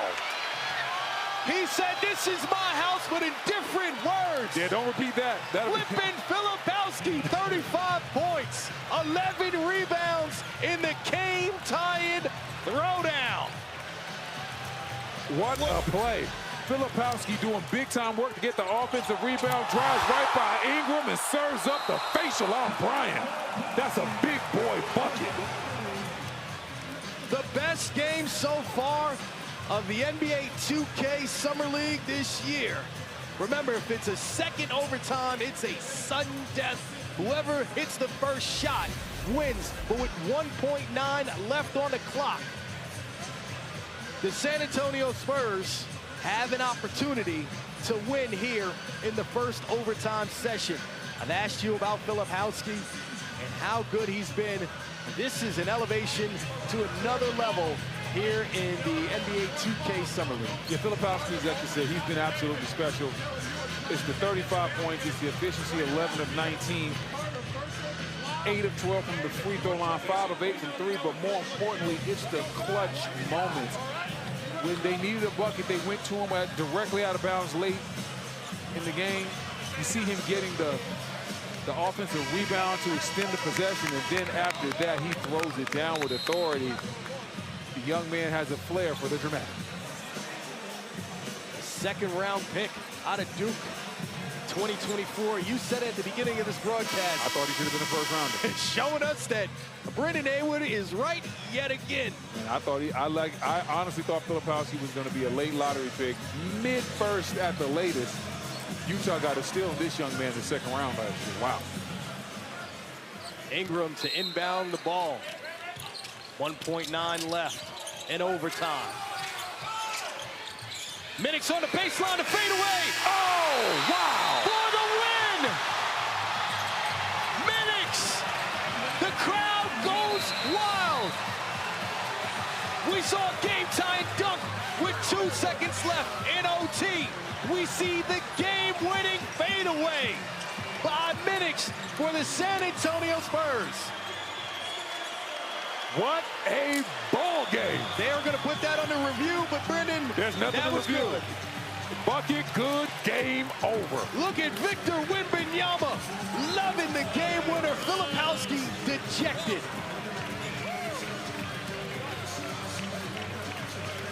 Minix on the baseline to spin in the bucket. So they say that's a ball game. Brendan, what an excellent shot. Man, listen, what an excellent shot. Excellent ball game, but what an excellent shot.